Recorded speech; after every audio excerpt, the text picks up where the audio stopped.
The words hit before he can even sit down. They land in the room like a glass dropped on marble. Sharp, final, unforgiving.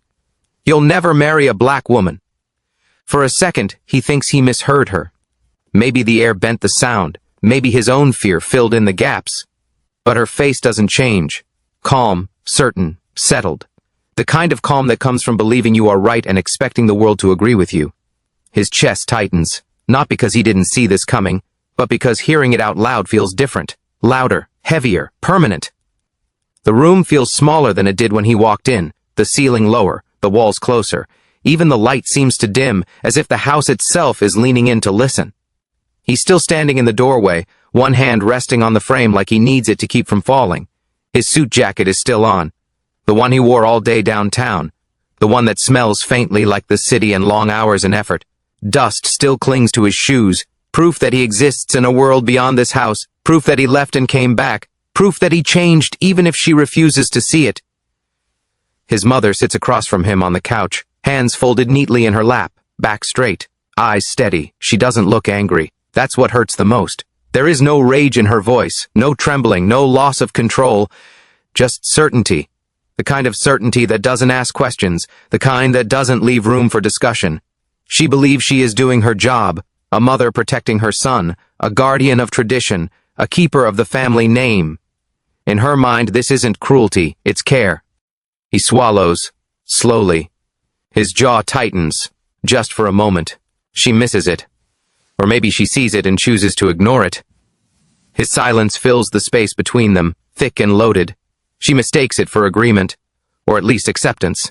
She always has. She's used to his quiet, used to him choosing peace over conflict, used to him bending just enough to keep things smooth.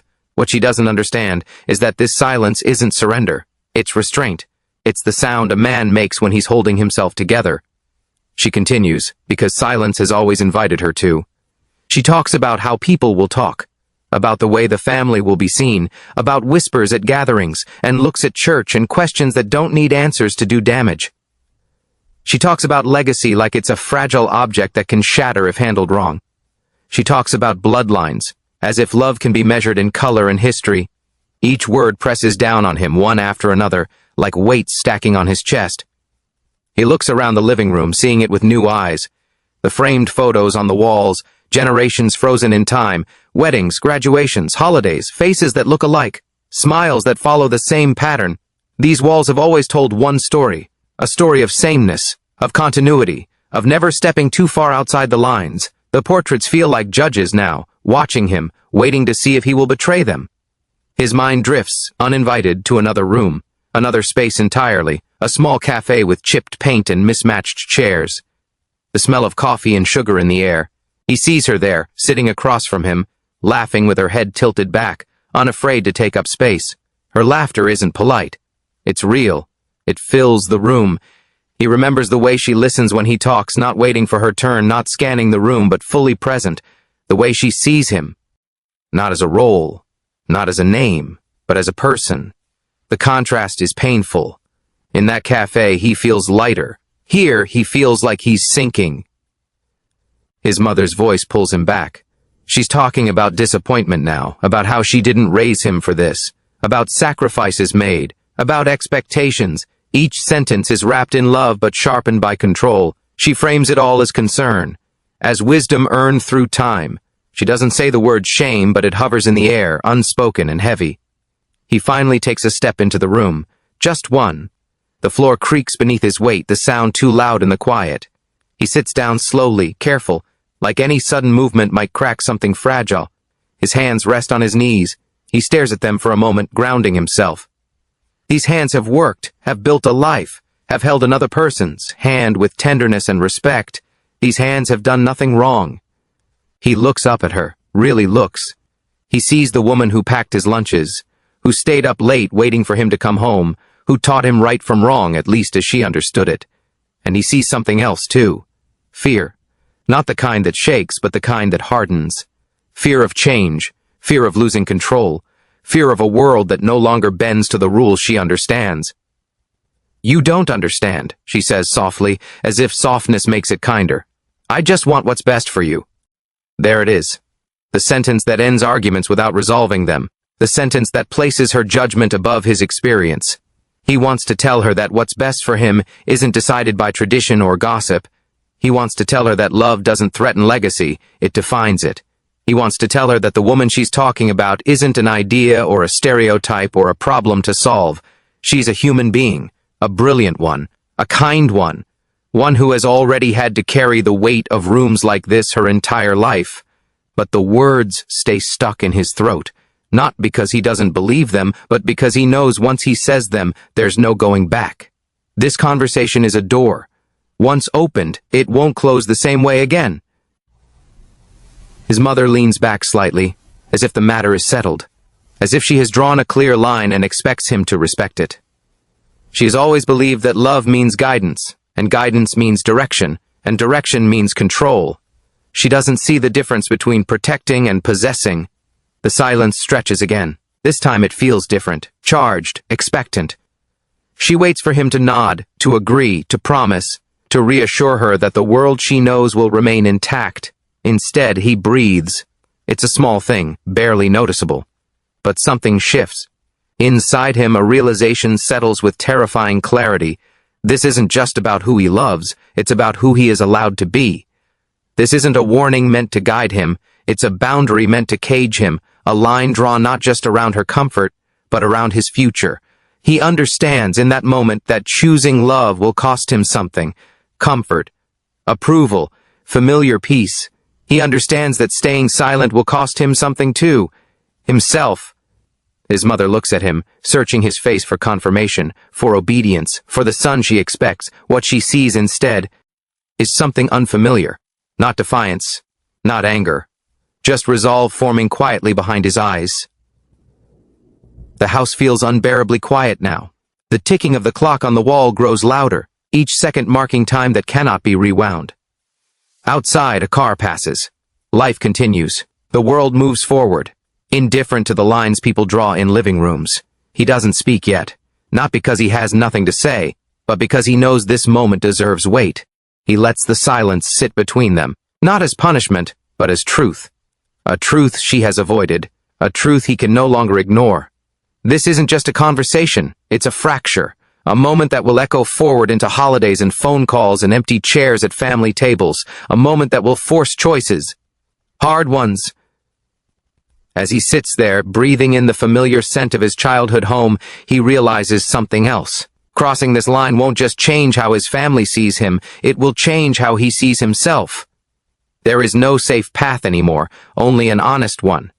And as the silence stretches, unresolved and heavy, one thing becomes painfully clear. Whatever he chooses next will rewrite everything. The distance doesn't arrive with slammed doors or raised voices. It arrives quietly. It slips in between days and settles where warmth used to be. It starts with calls that go unanswered, messages left on read, invitations that never come. He notices it first on a Sunday afternoon, when he realizes no one asked if he was coming to dinner. Again. He tells himself it's nothing. People get busy. Schedules change. But deep down, he knows better. Silence has always been his family's sharpest weapon. His mother never says her name, not once. She doesn't have to. The absence does all the talking. When he mentions he's busy that weekend, she doesn't ask why. When he says he won't make it by for a visit, she simply nods and changes the subject. It's as if the woman he loves exists in a space that is not allowed to touch this family, like saying her name might contaminate the air. At first, he tries to manage it. He keeps worlds separate. He shows up alone. He answers questions carefully. He edits himself. He believes for a while that if he's patient enough, if he proves he hasn't changed too much, things will soften. He's always been good at smoothing edges, at keeping peace. It's what he learned growing up in this house. Love came with rules here, approval came with conditions. But distance grows when it's fed, and silence feeds it well. The day he decides to bring her home, his hands shake on the steering wheel. He doesn't tell her how bad it is. Not fully. He says his family can be a little formal. He says they take time to warm up. He doesn't want to scare her. He doesn't want to admit how afraid he is. Afraid that she will see what he's been trying not to see himself. Afraid that once she steps into that house, there will be no pretending left. The moment they walk in, the air changes. It's subtle but sharp. Polite smiles stretch too tight. Hugs are offered, but they don't linger. They don't feel welcoming, they feel like obligations. His mother's eyes flicker over her, not rudely, not openly, but thoroughly, like she's taking inventory, measuring, weighing. Introductions happen, names exchanged, compliments offered that sound practiced. You're very articulate. You have such confidence, words that sound positive but land heavy, words that carry history. His partner hears them. She always does. She has lived long enough in spaces like this to recognize the tone beneath the praise. The questions come next. Not curious, not warm, strategic. So, where are you from? The pause before the question is almost louder than the words. When she answers calmly, clearly, the follow-up arrives without missing a beat. And what do your parents do? It's asked with a smile, but the intent is sharp. A probe, a test. Conversation stumbles forward like this. Starts, stops, restarts again. Every time his partner speaks, the room shifts. When she laughs, it comes a second too late from everyone else. When she shares an opinion, the table goes quiet before someone changes the subject. He watches it happen, powerless and angry, trying to catch eyes, trying to redirect, trying to hold everything together. She feels it all, the way conversations pause when she enters a room, the way eyes follow her movements, the way she becomes visible in the most uncomfortable ways. She keeps her shoulders back, her chin lifted, her voice even, dignity wrapped tightly around her like armor. But inside, something is starting to crack, not because she doubts herself, but because being measured constantly wears on even the strongest spirit. His mother watches from across the room, always observing. Every gesture becomes evidence in a case she's already decided. A laugh that's too loud, a story told with too much confidence, an opinion offered without permission. She doesn't see a woman trying to connect. She sees a disruption, a challenge to order, a presence that refuses to shrink. Dinner ends without disaster, but without warmth. Plates are cleared quickly. Chairs scrape against the floor. Goodbyes are polite and brief. In the car, the silence stretches long and uncomfortable. He grips the steering wheel tighter than he needs to. She stares out the window, city lights reflecting in her eyes. "I'm sorry," he says finally. The words feel small, insufficient. She turns to him.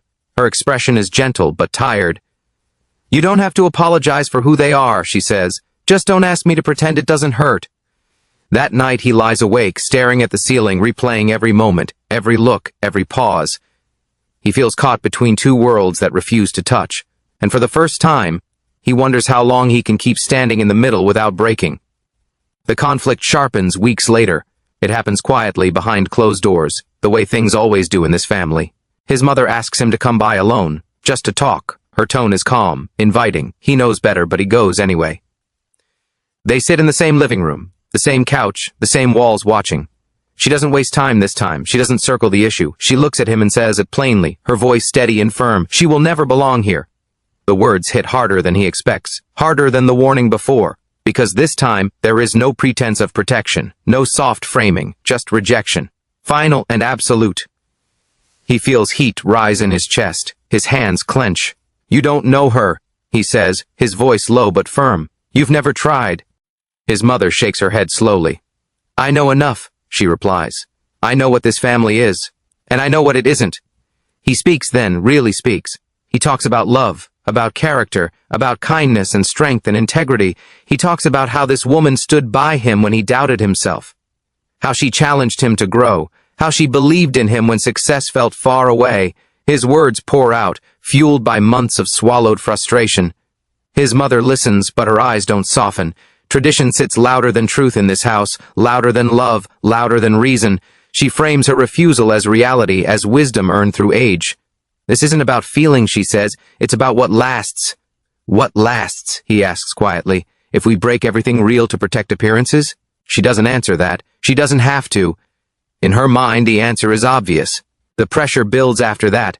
Every visit becomes a test, every conversation a tightrope. He's asked, again and again, to choose comfort over courage, to make things easier, to avoid conflict by avoiding truth. Each time, a piece of him resists. Each time, another piece grows tired. The cruelest part reveals itself slowly. The woman he loves never asks him to fight. She never demands he confront them. She never pushes him to choose sides. Instead, she watches him carefully. She sees the toll it's taking, the way he grows quieter, the way his laughter fades, the way he edits himself in both worlds now. One night, after another tense family gathering he attended alone, she sits beside him on the couch. She takes his hand. Her grip is warm and grounding. "I don't need you to prove anything," she says softly. "I just need you to be honest with yourself." He looks at her, eyes heavy. "What if being honest costs me everything?" he asks. She meets his gaze without flinching. "Then at least you'll know what everything was worth," she replies. The words stay with him. They echo in his mind as he lies awake later, staring into the dark. He realizes he's been trying to win approval from people who already decided the outcome, trying to earn space in a room that refuses to make any. He's been shrinking in places where he should be standing tall, and somewhere between the silence of his family and the quiet strength of the woman beside him, a question begins to form, one he can't ignore much longer. How long can love survive being treated like betrayal? And when the moment comes to choose, who will he become when the silence finally demands an answer? The turning point doesn't arrive with shouting or slammed doors. It doesn't come during one of those long, exhausting arguments where everyone says the same things they've said before. It comes on an ordinary afternoon that suddenly stops being ordinary. A phone call, a raised voice, a room that fills too fast with fear, the kind of fear money can't quiet. The family gathers quickly, pulled together by urgency instead of tradition. This time, no one is worrying about who sits where or who is invited. A major business deal has collapsed overnight. Contracts that were supposed to be solid are suddenly under review. Investors are pulling back. Lawyers are circling. Years of reputation, built carefully and proudly, are at risk of cracking in public.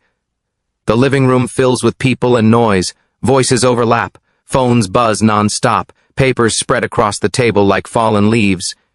His mother moves from person to person, giving instructions, asking questions, trying to keep control. But something is different. Her voice isn't as steady. Her hands tremble just enough to be noticed. For the first time, the woman who always seemed unshakable looks small inside the chaos she can't command. He sits off to the side, watching it unfold. He's been invited this time, not out of warmth, but necessity. Crisis makes room where pride once closed doors. The woman he loves stands near him, quiet, observant. No one asked her to come. No one told her to leave either. She exists on the edge of the room like she always has, present but unseen. The conversation goes in circles. One person blames another. Someone suggests damage control without understanding the details. Another talks about waiting it out, hoping the storm will pass. But hope isn't a strategy, and everyone knows it. The air grows heavier with each passing minute. Eyes dart, tempers rise. Silence follows failed ideas, stretching longer each time. His mother presses her lips together, frustrated. She hates this feeling, hates not having answers, hates being watched when she has none. Her world has always worked because she understood the rules. This situation doesn't follow them. That's when it happens. Not loudly, not dramatically. The woman they dismissed shifts her weight slightly and clears her throat. The sound is soft, almost swallowed by the room. No one looks at her at first. She waits. She's learned how. She's spent her life waiting for spaces to open that were never built for her. When she speaks, her voice is calm, even, respectful. She doesn't interrupt anyone mid-sentence. She waits until the noise dips, until frustration creates a brief opening. Then she steps into it. "I might be able to help," she says. A few heads turn, surprised. Some don't. His mother pauses, one hand resting on the back of a chair. Her eyes flick toward the sound, then narrow slightly. She says nothing. The room is too desperate to dismiss help outright, even help from a place they never thought to look. The woman takes a breath. She doesn't rush. She doesn't over-explain. She lays out the situation as she understands it. She talks about contract language, about clauses buried deep that most people miss, about risk exposure and liability, about how this kind of collapse usually happens, and more importantly, how it can be contained. Her words change the temperature in the room. Phones lower. Conversations stop. One by one, people turn toward her fully now, not out of kindness, out of necessity. She explains a path forward, clear, strategic, bold without being reckless. She suggests reaching out to a specific partner, restructuring terms, buying time without looking weak. She speaks of numbers like they are familiar friends, of pressure like something she's handled before, because she has. She's done this work in rooms where no one looked like her. Rooms where mistakes weren't forgiven. Rooms where failure wasn't an option. The room goes quiet, not the awkward silence she's used to. A different one. Focused, intent, the kind that means people are listening because they have to. Someone asks a question. She answers it without hesitation. Another challenges her assumption. She explains patiently why it holds. Each response builds credibility brick by brick. The plan takes shape, solid and real. For the first time since the crisis began, hope doesn't sound foolish. His mother watches from across the room. Really watches. Not the way she watched before, looking for flaws, but with something close to awe. She sees confidence that doesn't beg for approval, intelligence that doesn't need to announce itself, restraint forged by experience, and something else too. Dignity under pressure. They follow the plan because they have no better option. Calls are made, emails sent, meetings scheduled, hours pass. Slowly, signs of relief appear. A partner agrees to renegotiate. A deadline is extended. The bleeding stops. Not everything is saved, but enough is. The crisis loosens its grip. The room exhales together. Laughter breaks out, thin but real. People clap each other on the back. Compliments fly. His mother sinks into a chair, exhausted. The worst has passed. And in that relief, something else settles into the space. Recognition. No one says it out loud, but everyone feels it. The woman they underestimated just steadied the ground beneath them. The woman they treated as an outsider just protected the family name they guarded so fiercely. His mother looks at her again. This time, there is no calculation in her eyes. No comparison. No quiet dismissal. She sees a force where she once saw a threat. A woman of substance, of intelligence, of control. A woman who didn't need to be loud to be powerful. The rest of the family slowly drifts away as the night deepens. Phones go silent. Papers are gathered. The house empties, returning to its familiar quiet. He offers to drive her home, but she shakes her head gently. "Go be with your family," she says. "You've had a long day." He watches her leave, pride and worry tangled in his chest. He knows what she gave tonight, knows how much strength it takes to step into a room that never wanted you and save it anyway. Later, the house is quiet, except for the hum of the refrigerator and the ticking clock. He finds his mother alone in the kitchen. She stands at the counter, staring at nothing. Her shoulders sag with a tiredness he's never seen before. For a long moment, neither of them speaks. The silence feels different now, less sharp, more honest. Finally, his mother turns to him. Her voice is softer than he expects. "She's impressive," she says. It sounds strange coming from her mouth, like a foreign language she's just begun to learn. He nods, unsure what to say. She hesitates, then asks a question he never thought he would hear. How did she learn to be so strong? The words hang in the air, fragile. Not defensive, not dismissive, curious, vulnerable. He answers without thinking, because the truth is simple. By surviving rooms where she was never welcome. His mother's breath catches. Just slightly. The answer lands with quiet force. It fills the space between them, forcing reflection she has avoided her whole life. She imagines rooms like this one, faces like hers, eyes that judged before listening, and a woman standing alone, learning to endure without becoming bitter. Something breaks open then, not loudly, internally. The silence that once protected her beliefs now exposes them. She realizes, maybe for the first time, how much strength it takes to remain composed in places that doubt your right to exist. She doesn't apologize, not yet. She isn't ready for that. But when she looks at her son, her eyes are different. Softer, less certain. The ground beneath her convictions has shifted. That night, as he lies awake in his childhood bedroom, he feels it too. The shift. The balance of power no longer feels one-sided. Something irreversible has happened. Not because anyone argued louder or demanded more, but because truth showed up quietly and proved itself undeniable. The woman he loves didn't ask for acceptance. She didn't fight for approval. She simply stood in her truth and let the room adjust around her. And in doing so, she cracked open a silence that had ruled for generations. The crisis is over. The business survives. But nothing will ever return to the way it was. The line that once felt unmovable now looks fragile. And somewhere in that fragile space, change has begun, waiting to see who will be brave enough to carry it forward. The apology never comes the way people expect it to. There is no dramatic speech, no sudden confession, no tears falling onto a kitchen floor. It comes quietly, slowly, in fragments so small they almost go unnoticed at first. It comes as an invitation to dinner that includes her name this time. It comes as a chair pulled out at the table without hesitation. It comes as a softened tone when his mother speaks to her, careful with words, aware of their weight. It comes as effort. At first, he doesn't trust it. Neither does she. Too much has already been said. Too much silence has already done its damage.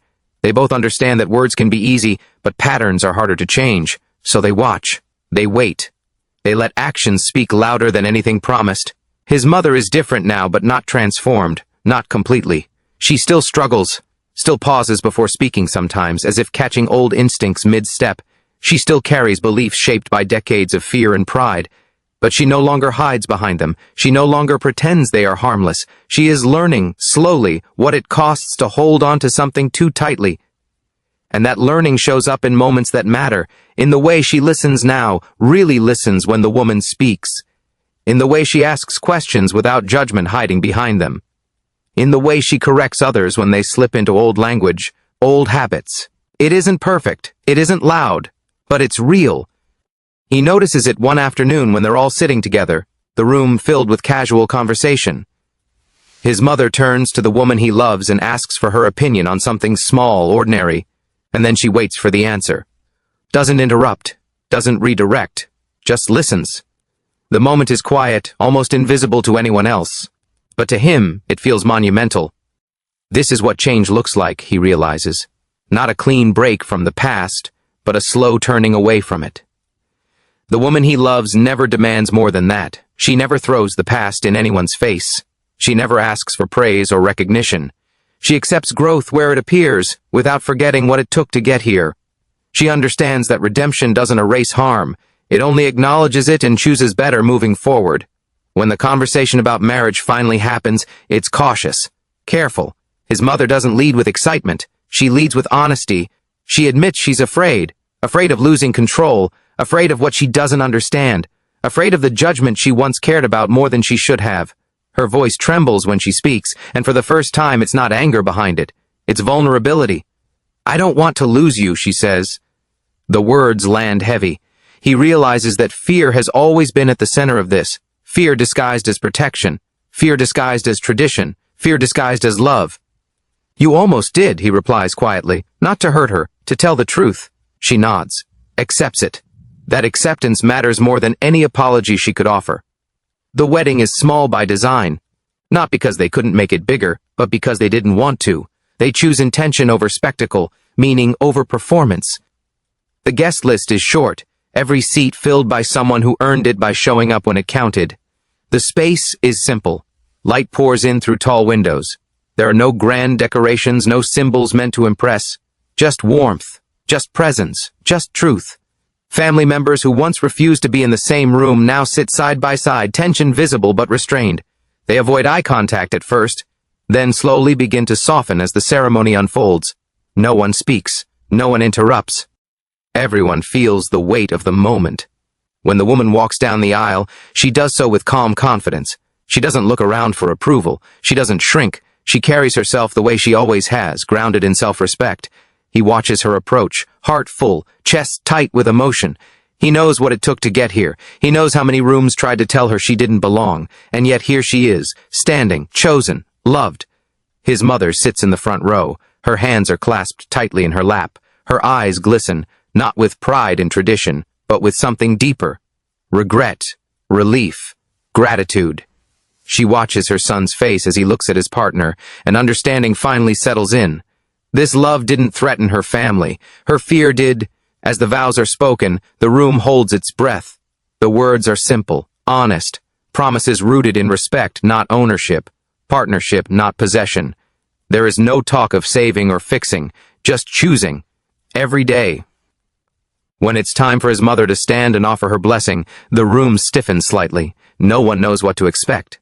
She takes a moment before speaking, gathering herself. Her voice is steady but soft. "I was wrong," she says. The words surprise even her. "I thought I was protecting what mattered. But I forgot that people matter more than pride." The room stays silent. The woman meets her gaze. There is no triumph there, only acknowledgement, the kind that says, "I see you trying." After the ceremony, there is laughter. Real laughter, not forced, not delayed, People eat together, talk together, stories flow. The tension doesn't disappear completely, but it loosens its grip. Truth has a way of doing that. Later, as the evening winds down, his mother pulls him aside. They stand away from the noise, away from the lights. She looks older than he remembers. Not weaker, just human. "I almost lost you," she says again, quieter this time. "Yes," he replies, "but you didn't." She nods. "Because love stayed," she says. "Even when I made it hard." That night, as the couple leaves together, hand in hand, the house behind them feels different. Not perfect, but honest. The walls that once felt like judges now feel like witnesses. Witnesses to change, to growth, to the cost of silence finally paid. Love didn't break this family. Fear almost did. And that truth lingers long after the last guest leaves, long after the lights are turned off, long after the wedding becomes a memory. Because the real danger was never who he chose to love. It was the walls built to protect pride instead of people. Walls made of old beliefs and unspoken rules. Walls that kept everyone trapped on the inside, mistaking safety for strength. Legacy, he realizes, was never about bloodlines or appearances. It was never about preserving an image at the expense of humanity. Legacy is built in moments like this, in choices made when silence would have been easier, in courage shown when fear offered comfort. And as they step into their future together, he knows one thing with certainty. Love, when it is brave enough to stand, doesn't just change hearts, it changes history.